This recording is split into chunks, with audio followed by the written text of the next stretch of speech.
You're watching Moby Mike Pumpkins on YouTube. All right, it's like February 27th. I'm just kind of ripping this snow fence out. You know, the weeds kind of gripped in there, and I'm just going to move it over towards the other patch. That way this one's opened up, so when it does get later, I can till right away and seed a cover crop for this for the following year.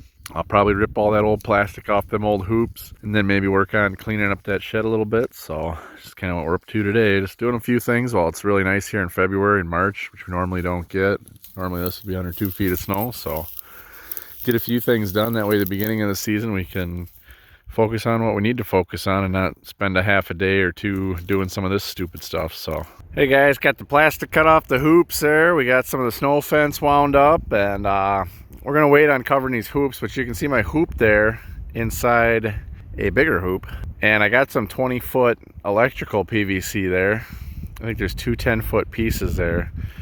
Well, anyway, I could make her about twice as wide, and then I only got 4 pieces. I'd maybe get 2 more, and I'd go a little longer. So the thought is we'll just run our normal hoops, keep the temperature controlled in there with, you know, the heater and stuff like that. And then maybe when we get to the point of we're gonna outgrow that hoop, I might build this other one external there and just get another week or 2 out of them. We'll see. Just depends on the weather. If I don't think there's much benefit, I won't do it. But then I would cover that. And I don't know if I'd make the sides go down or what I might do. I might just cover it as a dome and then put like a small strip along the bottom there. That would just elevate the day temp, not really do much at night. So we'll see. But those are an option. I got those pieces. I might pull them out this year. We'll just see where the plants are at, how they're doing. If they're doing real good, we might skip it. But so I pulled those poles out of the weeds. Last I used those for, I used those on the 2261. It was really rainy, cold September, October, holding it till still water. So I just was using that to keep the rain off, and I was getting a little worried. It probably would have been fine. So I used those poles, and then not clear plastic, but just a heavy duty tarp over top. So then the other thing why I don't really do that a lot is I got to worry about wind out here. So the smaller hoops I can anchor down real good. These bigger ones are going to be tougher. If I am going to do that, we'll probably run some stringers on there, maybe some fence posts, tie it down, because what we don't want is a thing to collapse, fly away, and then take our hoops out with it. So even these smaller hoops, I think I'm gonna run a grow light in there this year. So I think I might run a stringer across, maybe 2 of them on each of these, kind of stiffen them up because they can wiggle back and forth, which is fine with the wind. I just kind of need a spot more or less to hang the light. So typically with these PVC things, little self tappers work pretty good. Otherwise, I could buy some T-fittings and glue them in there and make my own stringers. Maybe put T-fittings on the end and then just screw to the center too. We'll see. Just get a nice little place to hang the light, or I could do like my own separate frame other than that, which that might not be a bad idea too, because then if I go to these bigger hoops, I could just bring the frame in there. But then the plant's going to be getting a little big where that light isn't going to do as much. So let's do what we can now to get ahead. Got to do the tanks yet. I got to throw that old tarp away. Got to move my gantry frame. I got to get good time lapse set up on that. I need to do a time lapse of the patch and then each pumpkin. I didn't get a time lapse specifically on each pumpkin last year. Had that one going. I actually had 2 cameras up there. Only one worked. The other one didn't. Need to look more into that because my time lapse that I did use wasn't a true time lapse. It was just a trail camera, and it was only going off when I walked by, which ended up working fine. Screwing around.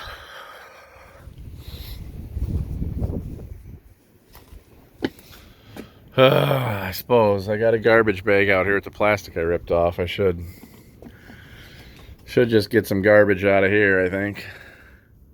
And I see all sorts of tools that have been missing out of my shed, so maybe I should do that too. So all right, so I've been cleaning this shed a lot yesterday and today, and it was just a mess. I didn't even get a before shot, but it was terrible. But anyway, we're getting along here because what we got guys is, all right, so now we got the water tanks here. The water tanks used to be over at another shed. That's where I kept all the product at and stuff. Well, this old ice shack doesn't really have any vents and stuff anymore. So I'm gonna put a vent fan in the door, and then like one of the holes from underneath the shack, I'm gonna cover with a screen so then I can draw air through there. But anyway, I picked up this old countertop, I don't know, for you like 6 years ago. You never know when you're gonna need something. But anyway, I figured in this space here, that'll fit in there nicely. We'll extend this in there. That should be good. Like hole number 5 there. Let's pop that up. See what we got. See what we got. Yep, we'll draw air from there. So that's just under the shack there. And right out there is, you can see the light. So we'll just put mesh right in here, cut it perfect. And then in the winter, we'll just set this back on there. Keep snow out and right on. So I think we'll get lucky that it'll fit in here, but it won't probably. We'll have to decide if we're gonna leave a gap here or leave a gap there. So probably leave a gap here. I don't know. And you see I got the fertilizer all. We'll get this all just beautiful in here because I want to get the liquids in here, but I don't. It gets like 120 in here, you know. So that's why we got to get the vent fan going. There you go. Boom. I found another piece of that.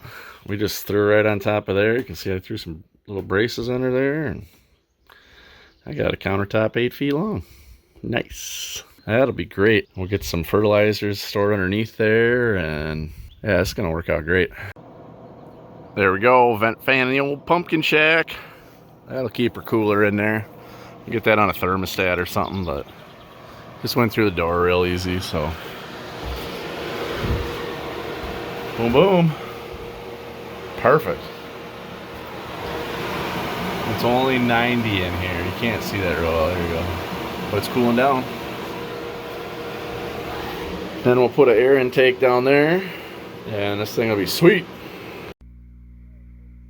All right, it's dark out. We got the pumpkin shack going, but you know, here we got, you know, all our fertilizers and stuff there. We got some TKO and some micros and some Biomin and some sulfuric acid and some 5,2 kelp. And here's our hydroponic mixing station here. We got part A that's got all the good stuff, and then calcium nitrate, Epsom salt, scale there to weigh it. Then over here, so when we're checking on our pH of stuff, we can check our pH of the hydroponic there. I got a leaf pH meter that's right there, and then those are handheld EC and pH meters. Got kind of duplicates there. It's just my thermostat there for the vent fan, so I don't get 1,000,000 degrees in here and ruin my chemicals. Got a radio, speaker inside, speaker outside.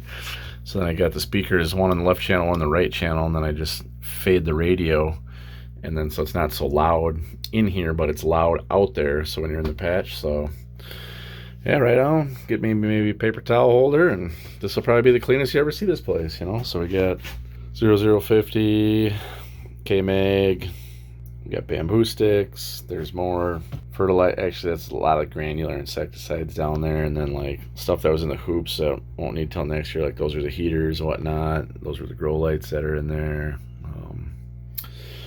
Yeah, just other shade cloth I didn't use. We got to clean some of this up, but pretty good to go. It's a nice filthy chair.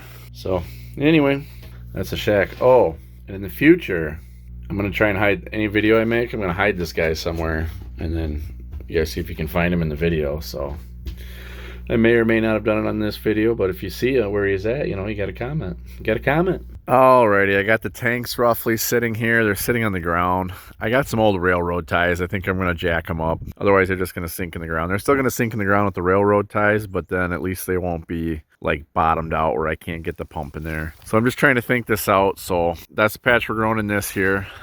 This is the patch I grew last year. I think going forward, we're going to only ever do 2 pumpkins, 2 giant pumpkins. And the outlet header is already kind of set up that 2 tanks could go to 1 pump and 2 tanks could go technically any combination, but there is a valve in between. So what I think I will do is get another trolling motor, and then each pumpkin is going to get 2 tanks. Each pumpkin is going to have its own mix, everything, yada, yada, yada.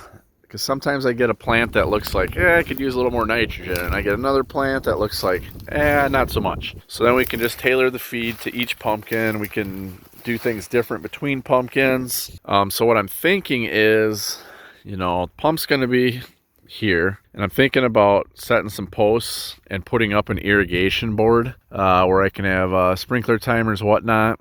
So then really we'd only have like 10 foot of 1-inch hose. And then I have quite a few 3/4 inch black plastic hoses for each one. So then each pumpkin would get 3 sprinklers, 3/4 inch black polyflow line. And I already have a bunch of those made up. And then what I would do is I would make all the lines to fit this patch this year, and then next year, if I'm growing over here, we see which ones fit, which they're already kind of designed for over here. So I'm gonna try not maybe hack them up, but we'll just try and figure it out where we got a set of lines. We got the board.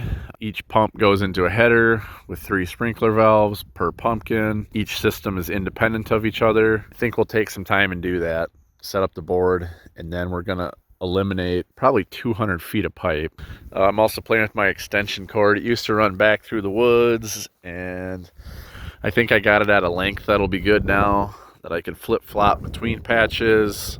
Otherwise it routed way over this way, and then to come back this way it wouldn't even reach, and there's more than enough here to get to the same spot.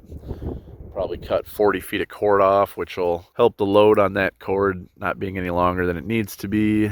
So yeah, I'm trying to get her set up between these two. I've only grown in this patch once, but I want to start just going back and forth. So I want to get it set up where basically like the extension cord just flip-flops.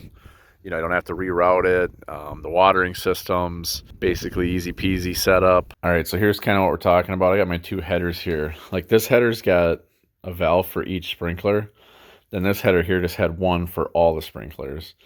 But I think I'll go to all valves for each sprinkler. That way, if you had the watering set and you were gone, and sometimes those solenoids fail in there. You know, if one failed, then you'd still have 2 sprinklers watering your plant versus that. Like if that one fails, then everything fails. So I think we'd set these headers up on the board, and I might redo the way the headers are, because I want to make them so that they drain.